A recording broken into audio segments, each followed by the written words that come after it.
started to deny them. From those symbols of Islamic belief is this issue here of Allah subhanahu wa ta'ala being above the creation, above his creation, above everything. And from the other issues were to do with Allah's attributes. Allah subhanahu wa ta'ala, he has the most beautiful names, likewise the most lofty attributes. So people came along and they began to deny that Allah has attributes. Likewise, they began to deny that Allah will be seen in the hereafter with the vision of the eyes. They began to deny that as well.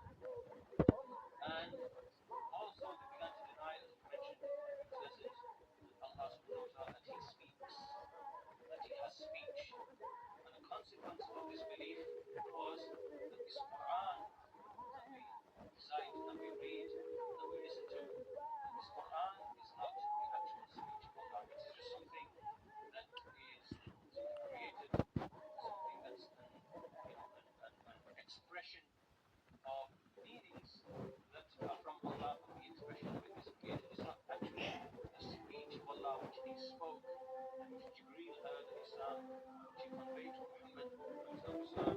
And so this is what they began to say. So here we have four things. Just by way of example, the attributes of Allah, the fact that Allah is above his creation.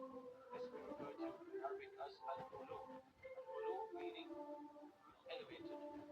And thirdly, the speech of Allah is Allah's speech. And is the Quran, is it the speech of Allah? And fourthly, the issue of Allah being seen in the hereafter. Will Allah be seen in the hereafter? Now these issues, when they arose in the 2nd century after Hijrah, the great Imams in that time, from the beginning of that century to the end of that century, from the beginning we had people like Al-Hasan al-Basri and Imam al-Zuhri and Ayyub al-Sakhtiyani, and then as we move further on, Khalifa rahimahullah and his students, Abu Yusuf, and then Imam Malik, Abdullah ibn Mubarak, Imam Shafi'i towards the end, Sufyan ibn Uyayna. One of these Imams we see imparted from them speech against these people. And these people were known as the Jahmiyyah, named after Jahm bin Safwan. And likewise, the teacher of Jahm bin Safwan, who is Ja'ad bin Dirham. And we mention these names all the time because just like we have to know truth about people, so we know the names of the prophets and messengers, likewise we know the names of the disciples, and we know the names of those who followed them upon that truth. Likewise, we understand that we recognize falsehood in his people.